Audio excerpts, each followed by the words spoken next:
Bloodborne é o jogo exclusivo para PlayStation 4 que veio para salvar o 2015 da plataforma. Para você que não sabe ainda, é como se fosse uma continuação espiritual da série Souls. O Demon Souls foi lançado exclusivamente também para PlayStation 3. E logo adiante rolou para multiplataforma os Dark Souls 1 e 2. Como o approach desse é diferente, o Miyazaki, que é o diretor do jogo, meio que deu esse nome diferente pro jogo, porque a pegada dele é igual, mas muito do visual, da identidade visual dele, eu diria que quase por completa, mudou.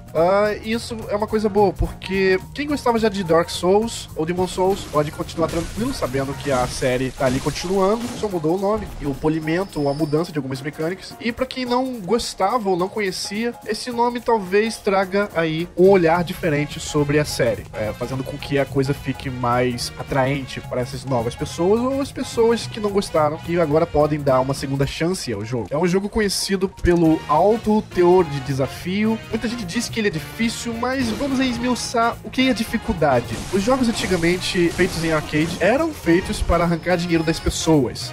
Eles eram jogos relativamente curtos, em que você poderia terminar em pouco tempo, mas com um desafio muito elevado. Abençoado era o console que conseguia reproduzir a parte técnica dos arcades.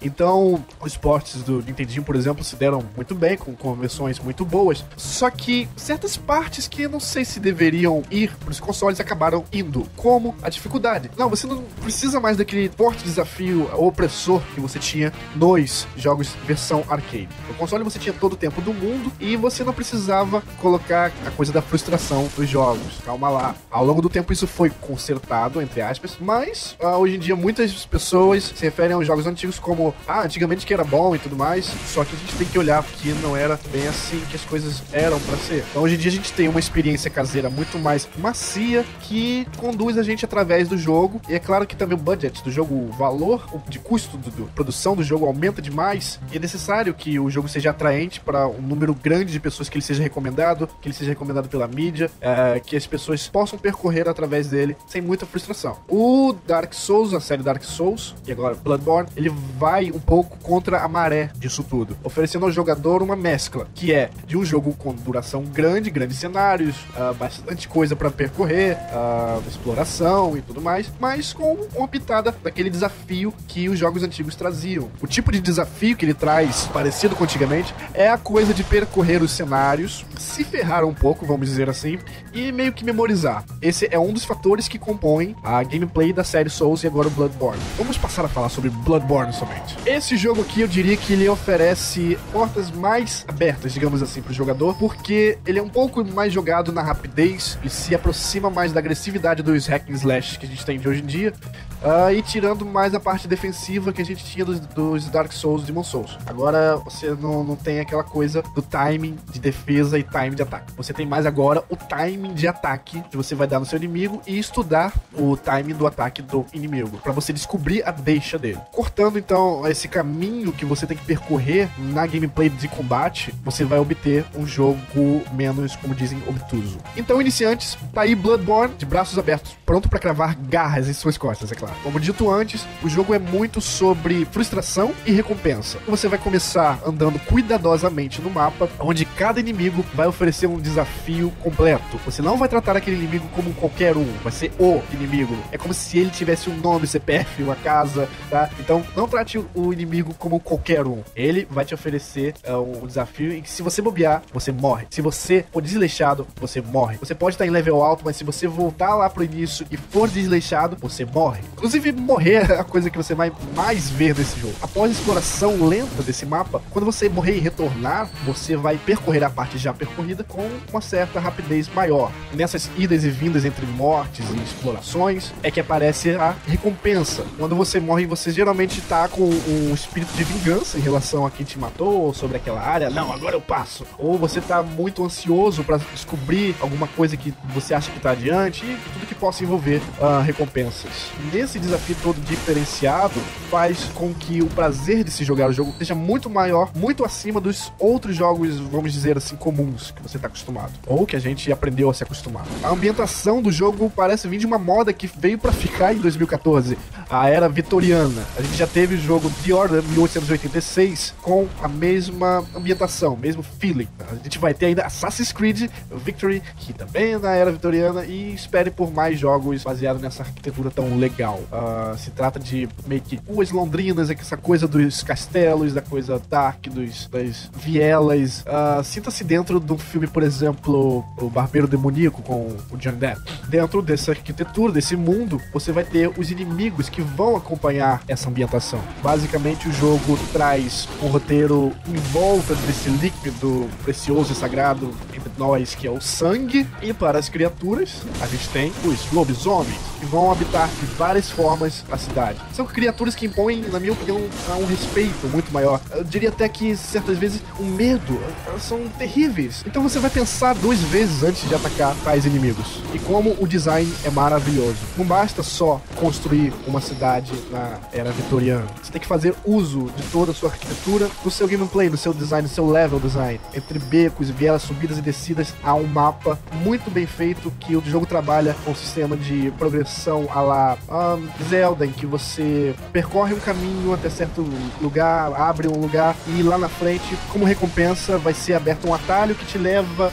ao começo do jogo, a algum save point. Mas se você olhar o mapa, a arquitetura, esse caminho faz total sentido. Então o jogo é muito bem feito nessa parte do level design. Mais assustador que os inimigos são os chefes, que é onde você vai encontrar o desafio máximo do jogo, e para isso você pode contar com a ajuda de outros caçadores. Ao tocar um sino, você pode chamar algum desconhecido que irá te ajudar na caçada ao chefe, ou como o jogo diz, na presa. Você precisa abater a presa. No sistema de progressão do jogo, você vai acender essas lanternas que te levam ao hub do jogo. Além dessa lanterna também ser um save point. Sempre que o jogo sentir que você merece, ou um caminho percorrido que você fez, horas que você gastou, iniciando sempre do save point anterior e vindo até aqui nesse esforço todo, essa frustração repetitiva, ele vai te dar mais um save point novo para você não precisar fazer o caminho de lá do começo do jogo. Lembrando que o jogo é um mundo aberto, que você vai trilhando. O maior defeito do jogo talvez seja na parte do loading, que é de mais ou menos 45 segundos. Sempre que você transitar entre uma área e outra, como o Sonho do Caçador, que é o hub que eu acabei de falar, e a fase normal, você vai ter esse tempo de espera. Ou quando você morre, você vai morrer muito nesse jogo. A explicação dada para isso, segundo os desenvolvedores, não os desenvolvedores do jogo, mas outros desenvolvedores que conhecem muito bem como a coisa funciona, eles disseram que a demora se dá por conta de todos os inimigos e objetos que você quebrou, inimigos que você derrotou e deixou no cenário. Eles não saem, eles ficam ali. Então quando você morre ou muda de tela, o jogo tem que arrumar tudo de volta, porque faz parte da mecânica, senhores. Quando você morre ou transita do Sonho do Caçador para a fase, toda a cidade tem os seus inimigos restaurados. Isso já faz com que o ciclo se encaixe. Porque a gente trabalha nesse jogo com Echo Bloods, que são como as Souls dos Dark Souls, que são como pontos de experiência. Esses pontos de experiência você ganha, claro, matando os inimigos.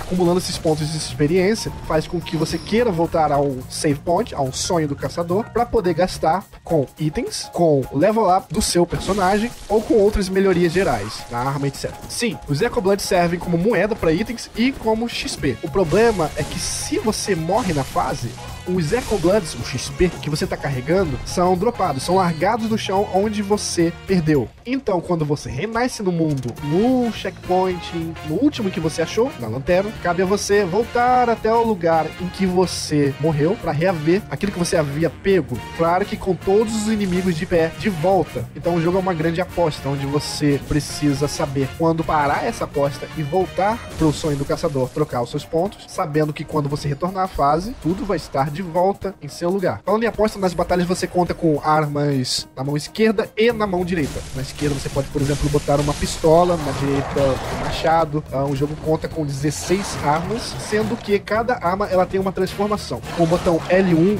ela geralmente ganha uma forma maior. Geralmente ela vai ter um alcance mais longo. Claro que nada vem à toa. Quando ela tá com alcance mais longo, ela se torna um pouco mais lenta entre um golpe e outro. E quando ela tá com alcance curto, você desfere ter mais ataques. Já a pistola, ela não serve muito para a batalha em si, porque além das balas serem limitadas, como quase tudo do jogo, tira-se pouco HP do inimigo quando a gente dá um tiro utilizando essas pistolas ou carabinas, etc. Elas vão servir mais para o truque que a gente chama Visceral Attacks, que é um tiro que você dá no inimigo no momento específico do ataque dele. A partir desse momento, se você souber executar bem, ele vai ficar atordoado e você chega perto dele e dá um ataque, fazendo com que o jogo acione uma animação especial, como se fosse um Fatality de Mortal Kombat mesmo, culminando quase sempre na morte do inimigo, porque tira muito, a não ser que seja um inimigo mais forte, overpower, chefe, etc. Atacar os inimigos também pode ser uma aposta. Enquanto você está sendo atacado, levando dano, ela vai descer e esperar alguns segundos para descer realmente. Porque nesses poucos segundos você pode reaver a energia que você tinha originalmente. É só você atacar de volta o inimigo. Conseguindo atacar de volta o inimigo sem que você leve no processo nenhum dano, faz com que você recupere totalmente ou parcialmente a sua energia, dependendo de como você saiu na sua investida. Isso então vai oferecer mais um nível de aposta do jogo. Porque se você contra-atacar e der errado, você vai levar mais dano ainda do que você levou. E certamente vai combinar na sua morte, porque